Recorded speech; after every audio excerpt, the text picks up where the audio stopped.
Salutations everybody, it is Matty here today with my review for A Plague Tale Requiem. Let's begin by rolling back the clocks a little bit. A Plague Tale Innocence came out a couple of years ago and it absolutely blew my socks off. While I did give it a wait for a sale rating, it was strictly due to the fact that I knew some folks would have an issue with its lack of replayability. But to me personally, A Plague Tale Innocence was one of the best directed video game experiences that you could get on the market. It was a high quality story being told to you with every single moment on screen being purposeful with zero room for bloat, an extremely rare commodity in today's gaming industry.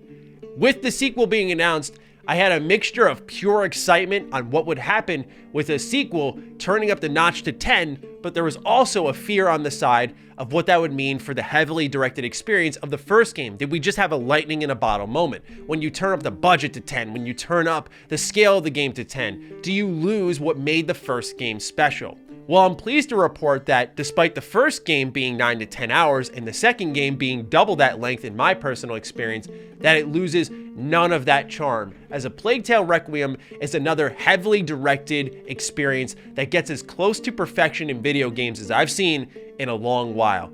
It's a game that left me with my hands over my mouth like this as I watched the credits roll, because it was such a high quality, finely tuned experience that has cemented itself as, yes, my game of the year for 2022. A Plague Tale Requiem is fantastic, it is a must-play experience, and somehow it's available day one on Game Pass. Something that I would rarely say, but I almost feel bad about this one because I would pay for this experience over and over and over again.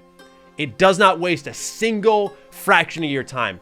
Everything that occurs is purposeful in this emotionally driven story. So let's not delay any further.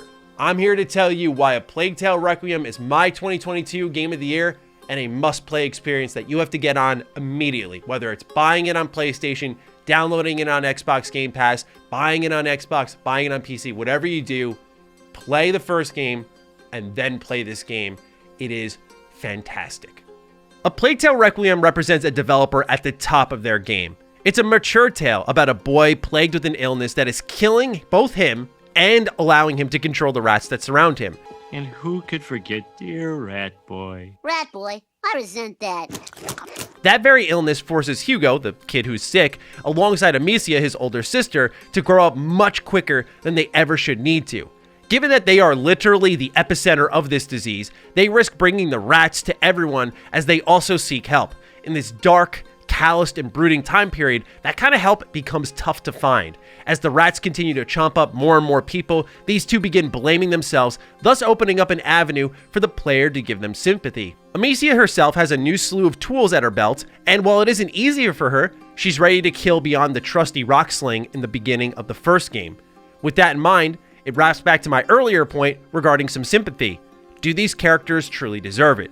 And that's up to you, but watching this duo force themselves through their weaknesses only made me fall in love with them further and further. This unbalanced emotional storytelling is the very heartbeat of the game. Synchronized with a bone-chilling soundtrack and excellent performances made this a downright riveting experience. And I walked away shaken to my goddamn core. This is a hell of a story that they nailed from top to bottom. Again, not a single second is wasted in this experience. So I'm going to go very, very light on story details. It's extremely rare I hop into a review with actually scripted notes. Normally I give myself bullet points to feed off of, but I just needed to capture what is the emotional impact of this game, the tremendous direction of this game. It's one of the best narrative directed experiences you can get in today's day and age. But for some light details on the hows and whys of things, allow me to explain briefly.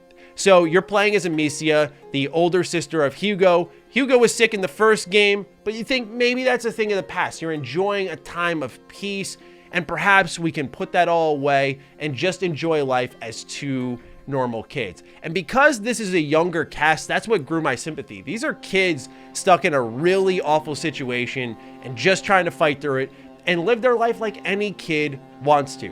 The story is loaded with symbolism right from the first frame of the game all the way to the end on what things meant when they started and what they become. Pay attention because everything is done with purpose. And I say that not lightly. As someone who's been going through a number of Trails games, that's a series that is built off of symbolism, planting the seeds early in the franchise to have them bear fruit later. This game does that, but it's on steroids. It's insane. So what ends up happening is you're actually chasing down, literally, the dreams of Hugo. He has this vision of an island, and this island could cure him. And now Amicia has to make a choice. Does she follow her mother to Marseille and bring Hugo there, where maybe he is treated by an alchemist, by a doctor, and he becomes cured of his illness? Or do they trust Hugo and take him to the promised land to hopefully find a solution? I'll leave that for you to find out, but it is an adventure that shows true character development and has solidified Amicia as one of gaming's most interesting protagonists. Her forced maturation is what I think makes her so compelling. You know, as she kills someone, you see her hands like start trembling a little bit and you're like, holy, that shook her. And you can feel that through the performance. Her voice begins trembling. The synchronization of on-screen details and audio and acting performance and how things are done, it just consistently, to quote Todd Howard, works. And it works damn well, where every time I was playing the game, my eyes were glued to the screen. And let this be known, this is a rarity. When I review games, especially when they give me codes way in advance, I take my damn time when they give it to me in advance. So this code was given to me 2 weeks ahead of the embargo, a little bit more than that. This is a 20-hour game. I've had less time to review open world games, and this one I could not put down. I beat it in 2 sittings, 2 10-hour sittings, because I literally had to know what happened next. It feels like how I felt about Breaking Bad, where as every episode concluded, I was like, one more. Give me what just happened, one more. And for those who don't know, Breaking Bad's my personal favorite television show. So like, yes, this game story is fantastic. I don't know how many other ways to spin it, so I will spare you all of that. Let's talk about the gameplay. A Plague Tale Requiem is divided up into 16 chapters, just like the first game, where they were divided up into chapters as well, but things here have opened up environmentally. Now, despite opening up its levels, A Plague Tale Requiem does offer literally 0 side content. It's a very linear experience, so do keep that in mind, that there are a couple of moments where you can stop and smell the roses, but there's no, hey, we should go help this person out over here. None of that. It's all about the main story here. It's a one-track ride. Again, you can take a moment to go off the beaten path, maybe find a collectible, but those collectibles serve to build the main story, where you'll find feathers from birds and give them to Hugo and he'll talk about them, or you'll find remains of an ancient time and it'll serve to build the story. So nothing here exists for you to just spend more time in the world. It's all purposefully done. But as I'm sure you've already recognized, this game is a straight up looker. It's on next-gen consoles only, it's on PC, and you're gonna need a beefy rig, but this game is absolutely beautiful in scale, scope, and artistic presentation. The game is constantly opening itself up to you for you to take in its vast glory, scene after scene after scene. I just paused and looked and went, wow, wow, this game is beautiful. And it's emphasized further because it refuses to use HUD. Every single mission objective you get, there is literally 0 HUD in the game that tells you, go here, go find this. It begs you to make use of your eyes and draws your attention to the details throughout the world. Sound familiar if you watch my reviews? Yes, I said the same exact thing about Elden Ring. Elden Ring's lack of HUD allows you to just take in the world as it is. This is it. And you can see something in the distance and go, I think that's my objective, and go there. And that's a sign of true, fantastic direction. While the game is a looker, keep in mind that that means it is technically demanding. Now, I played this game on PC. I tried it on 2 different setups. The best success I had was on my Alienware M17 laptop. This thing ran it at perfection, 1440p, 60 FPS glory. However, over on my home rig, which is admittedly extremely old, it has a 980 Ti in it still. Yes, it's that old. This game struggled a bit. It had 1080p, maybe 40 FPS. It was bogging sometimes. So I did switch back to my laptop for the optimal experience. But keep in mind that for those of you who are trying to gauge, can my rig handle it? Can I not? you are going to need some newer equipment to run this one. They really tried to push the boundaries, what the game was technically capable of, especially compared to the first one. And again, just the way it consistently presents itself to you, you can see as much. So if you are a PC gamer, do consider the rig that you are buying this game for. What I find most compelling about the gameplay experience for A Plague Tale Requiem is that you're not some superhuman, you're a weak, younger girl. You can't just muscle your way through this army. You have to get crafty, you have to be stealthy. And almost every chapter introduces a brand new gameplay mechanic that gives it some flavor and continues to evolve the way you play the game. That's increasingly important because characters will actually react to your play style. When you're there with Hugo, or you're there with Sophia or other characters, and you have the sling, and you see a guy who's not really in the way at all, but you're just winding it up, getting ready to take him out, and you whip the... Whoops. Let's do that again. And you whip that rock, and you hit him, you kill him, and that's it. And the characters go, we didn't need to do that. Like they're whispering, we didn't need to do that. Why'd you kill Nemesia? I was like, whoa, they're just doing that in real time. They have new lines for each of the kills. And as you get through certain sections, they'll react to how you play. Like, nice, got through that really unscathed. Or why do we have to kill them there? Like, we're better than that. We don't have to be that. I just love the approach because you'd hear these quiet back and forths as you went through all of the levels in the game. And then there's a skill system in the game that's handled. Maybe the best comparison could be Skyrim, but it's completely invisible. So after you finish these gameplay sections, they'll let you know, oh, your skill progressed in aggressiveness or it's skilled in opportunism. Based off how you tackle each segment, the game is quietly grading you and it will scale up your play style based off how you're approaching things. So not only are characters reacting to you audibly, but also you're going to have the game itself react to you on a mechanical level, and you're going to get more tools like, okay, you're playing aggressive. Now you can really take it to them because you have this skill. Or, oh, you've been very quiet stealthing through things. Now you have a couple of stealth skills like quieter footsteps so you can crouch and move by soldiers even closer to them and they won't notice you.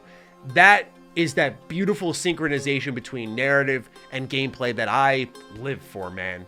Now, I spoke about being crafty. That was used in a literal sense. You can go to a crafting table. You can upgrade your satchel with parts you find around the world. You can also do things like, craft tar jars and throw them at people and then set them on fire and completely incinerate them.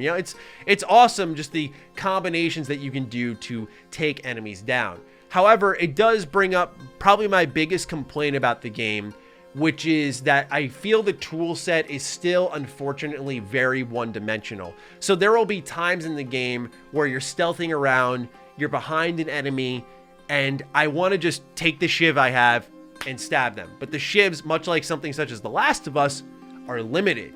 So you don't want to just use it on them because you can use it to escape if they get a hold of you and take them out in the meantime. But instead of just taking them out quietly by whipping them with a rock or whatever, you have to set them ablaze or something along those lines. And because of the one-dimensionality of your tool set, sometimes it forces you, it feels like, to give yourself away when you really don't want to. And it feels like certain times you're just hiding in a bush going, okay, so I just can't kill you, I guess, unless I have a very specific combination. This is where sometimes bigger isn't always better because the game introduces a number of enemy archetypes. Some are very simple. We have armor on our heads. You can't sling your rock at us, but you could shoot that crossbow bolt at us and kill us in one shot. That type of stuff works because the game supplies you the right tools, but there are moments in the game where I was just in a battle and just running laps until items respawn and I'd rebuild things. And that's because, again, certain enemy archetypes demand very specific items used against them. The game does a good job accounting for that 99% of the time. Even the closest to perfection has its flaws. This happens to be one of them where I felt at times I was underprepared, perhaps based off how I played in a previous segment where I put it all on the line and said, I'm going to throw this tar pot at this enemy and then I'm going to set him on fire. And it turns out I'd need that for a mini boss in the next section.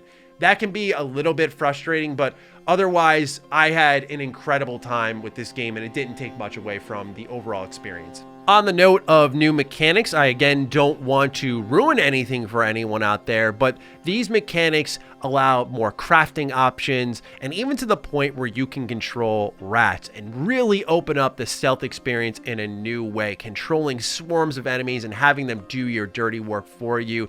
I just love how this game consistently delivered new experience that fit the dark, brooding tone of the game, but still in the sadistic way, it felt very fun. So to me, going over 16 chapters and having almost all of them present a new way to play the game or combine them all together in an open-ended stealth segment, it is still a very fun stealth system despite some of those limitations. And I think maybe those limitations do give it their biggest strength. So they chose one path, they walked in it, and I can certainly respect that.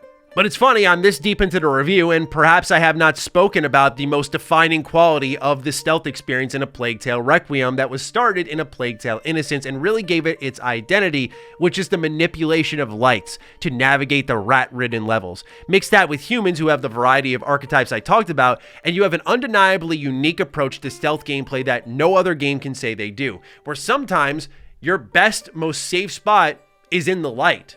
Whereas in most games, you hide in the dark, you hide in the shadows. But this game, to keep the rats away, you want the light. But also, you want to make sure that you're taking the light out to let the rats do the dirty work for you to take out the guards. So it's this balance of how do I take out the light to kill the guards while also not screwing myself because I need the light. It's a very thoughtful gameplay experience. You cannot just coast by in this game, and it's why, again, I adore it as a stealth game, because I feel we have a tremendous lacking of stealth games in our industry. And finally, we have a really good one here that presents something new and unique, and I am all about it. That said, there are some things within the level design that give itself away a bit. These are contextual actions like, oh, I can mantle this window here. This is probably going to be a scene where things pop off, or you're exploring a level where things are peaceful, people are having a good time, and you see a little bag of saltpeter, which is typically used to disorient enemies. You see that and go, okay, this piece is only going to last for a short amount of time, and eventually things are going to pop off. And the story does convey that in a way a la Red Dead Redemption 2, where you just know things are going to turn to shit. Just how are they going to turn to shit? So again, I didn't find it overly distracting, but I do feel sometimes the game snapped that suspension of disbelief away from me, where I was trying to focus hard on just the game, and I'd see these gameplay objects lying around and going, okay, I'm going to need these later. This isn't going to last. What's going to happen and when's it going to happen? That was something the game tripped up on a good number of times. As you get deeper in the game, it happens less often. I won't say why, but early on in the game, there was that moment of, okay, this place is going to go up in flames, I guess. Sounds good. As I said, this game took me about 20 hours. Once I finished the game, I unlocked New Game Plus so you could continue progressing, getting your 100% completion. And I would say this time around, there's more of a reason to replay the game because they did open up the levels for a couple of more collectibles so you can find them all. For me, I found about 60% of them without even looking for them. I was very much on the one track, not even because I was rushing it. I had no reason to rush. I just needed to know what happened next. But you do get a New Game Plus option here upon completing it, or if you wanted to wrap things up, get that platinum trophy, that 100% completion, you could do so. But from top to bottom, direction, narratively, gameplay, music, the synchronization of all that, acting, story impact. I mean, it's sometimes tough to find the words with games this good. And all I can really do is push you to go buy or play this game. It is time well spent. I will just throw out there again, you should play the first game if you want to have that impact. You're talking about a combined 30-hour experience, and now with it all said and done, it's some of the best 30 hours you can spend in video games today. Again, available day one on Game Pass if you want to download it and try it out, but also available for a full retail price tag. Either way, do not hesitate. A Plague Tale Requiem is fantastic. That's all I got to say in my review here today. Let me know what you think of the game and my thoughts down in the comments down below. I'm certainly excited to see your thoughts. Other than that, be sure to follow me on Twitter, follow me on Instagram. Those links are in the description down below. And a big thank you to all the patrons, all the members who continue to support the hell out of the content here. Stay sexy, stay active. I love you all. Peace.